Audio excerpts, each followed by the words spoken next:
أعوذ بالله من الشيطان الرجيم بسم الله الرحمن الرحيم السلام عليكم ورحمة الله وبركاته. Bismillah, we begin by praising Allah subhanahu wa ta'ala. We bear witness that none has the right to be worshipped or unconditionally obeyed except for Him, and we bear witness that Prophet Muhammad sallallahu alayhi wasallam is the last messenger. We ask Allah subhanahu wa ta'ala to send His blessings on him, the prophets before him, his family, and everyone who died in the state of Iman. Ameen. Brothers and sisters, subhanAllah, today I, just came back from a Hifz class, and, I've been doing this, since the beginning of the month, since school started, and I knew that it was going to be a little hard for me to come and lead these Jum'ahs for you again, because you know the time frames. But subhanAllah, Allah subhanahu wa ta'ala has granted me the ability, and so today I wanted to talk about not only Allah subhanahu wa ta'ala and His blessings, but the reason why any of us are able to do anything in our lives from this dunya, the help that we get is from who? Is from our parents. Brothers and sisters of Islam, the only people in this entire dunya that are going to wish that you do better than them, the only people in this entire dunya that are going to wish that, oh, this person, I want him to succeed more than I have in my life. I want to teach them in a way so that they could be raised to a higher position. Those are the only people, and those are who? Our parents. Brothers and sisters of Islam, our parents are the only people in our lives to ever take care of us when we had nothing, when we could do nothing, when we couldn't even think for ourselves. Brothers and sisters, once we were taken out of that womb, our parents subconsciously made that promise in their minds that this child, that this baby that has been birthed, whether it's my son or daughter, I'm going to do everything. I will lay down my life to make sure that they have a better life. SubhanAllah, brothers and sisters, who else in your life is going to have this devotion? You can make as many friends and partners at work, at school, at the masjid. None of them are going to have that devotion from the first time seeing you that, hey, I'm going to lay down my life for this person. Your parents are the only people to do that. Your parents, they could have, once they had birth to you, they could have just said, oh, I wanted a son, I don't want a daughter, I'm going to put this one up for adoption, I'm going to give it to foster care, I'm going to give it to this family, they wanted a daughter. But no, they stuck with you through your entire childhood. They taught you all the lessons they learned from their parents. They taught you all the lessons from their mistakes. They taught you all the lessons that you needed for success. But brothers and sisters, what do? We neglect, we forget, and we completely ignore them at times.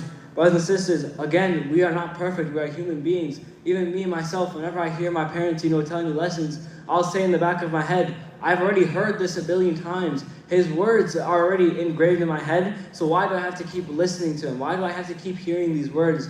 Brothers and sisters, every single time I hear those lessons, every single age that I increase in, every single year, I just keep looking back and I'm just like, what have I been doing? My father has put so much effort into me, so much of his time, so much of his, resources. He's going to work. I remember waking up when I was a kid, going to school, and he just come back from Fajr prayer, and then he's like, okay, I'm off to work. You guys, do good at school. I'm off. And then he'd come back late at night, how was your day? How was your school? Did you do this? Did you do that? And then it was straight to Isha prayer, then back, and then go to sleep. Brothers and sisters, I used to just think this as, normal. He's going out to work, and then he's coming back late, and alhamdulillah, now he has more time to, spend at home and, relax.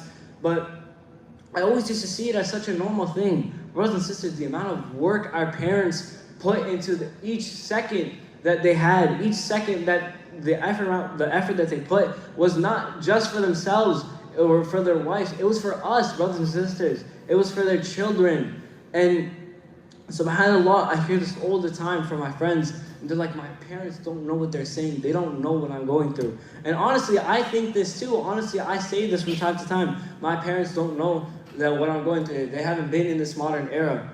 Brothers and sisters, to trust the word of your parent is one of the hardest things to do. But once you master that, to just hear something from your father or your mother and to say, I believe in what you're saying, I'm going to trust you, you have more experience than me, and to just completely act upon that, that becomes one of the greatest things you can do in this life. Why? Because once you start acting upon what they have already told you, it becomes your life. You'll see that, oh, they advised me on this. They told me about this. And you start to think, how they didn't even live in this world. They didn't live in this modern era, with all these phones and electronics. SubhanAllah, I feel like half the time my dad's, doing something on his phone and he like, has a problem. To me, it's so simple. To me, it's just like, oh, you just have to do this on your phone. It's so easy. And, and then I'm thinking like, how is he supposed to advise me on this modern era if he doesn't know about it? But brothers and sisters, again, we have to realize our parents are way older than us. My father is like 3 times me in age. He's lived 3 of my lifetimes. All that experience, all that knowledge, it doesn't just come from nowhere. All the words that he says, it doesn't just come from his mouth. It comes from his heart, from his mind, the experience that they have. So brothers and sisters, this is why we have to increase our relationship with our parents, and we always have to understand that they're trying to do the best for us. SubhanAllah, my uncle, the other day, I was in the car with him, and he had told me something. He said, parents are like gardeners to a tree or to a plant. They're always nurturing it. They're giving it water. They're making sure it's getting the right sunlight. They're repositioning it so it's in a good area, a good environment, so it can grow properly. And then once the tree starts to grow, they give even more care because they know that in this stage, that if they mess up, then they have to restart all over again, and it becomes a giant process.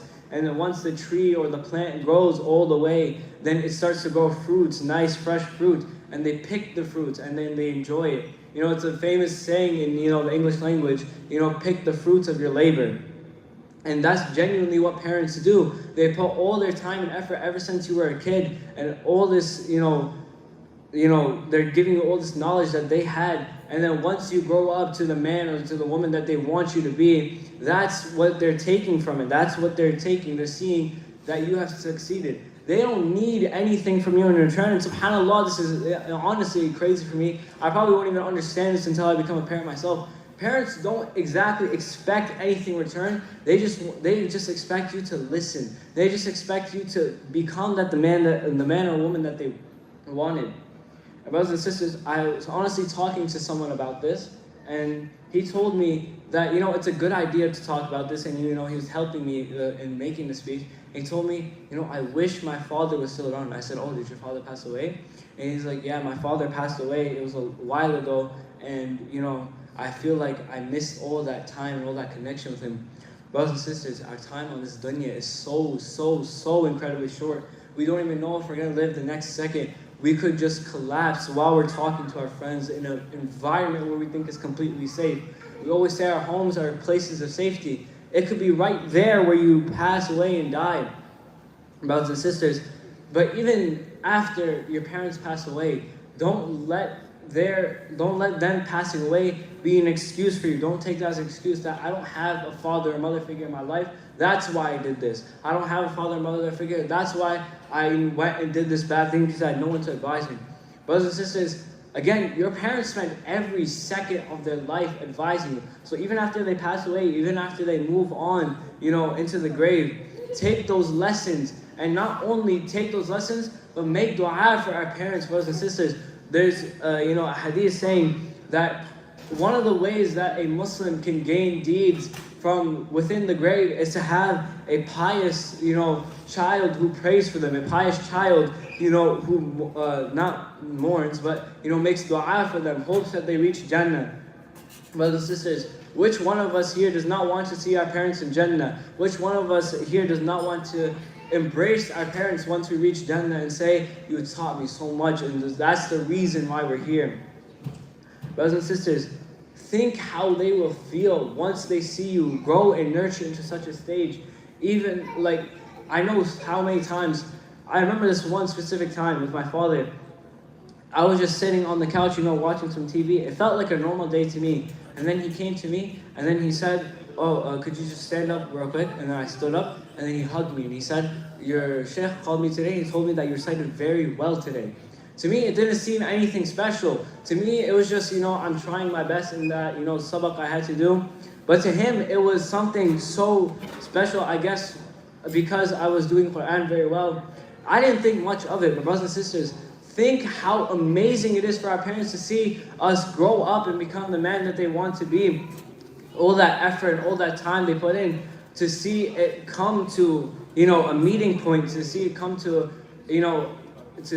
results. Brothers and sisters, we have to try, and we have to try hard, and we have to work hard, because no matter how much our parents instill in us, it's still onto us to make dua to Allah to guide us, to make dua to Allah subhanahu wa ta'ala, to give our parents, Jannah, and to give ourselves the ability to listen to them. Brothers and sisters, this genuinely becomes so hard to understand, but our parents are like the key to Jannah.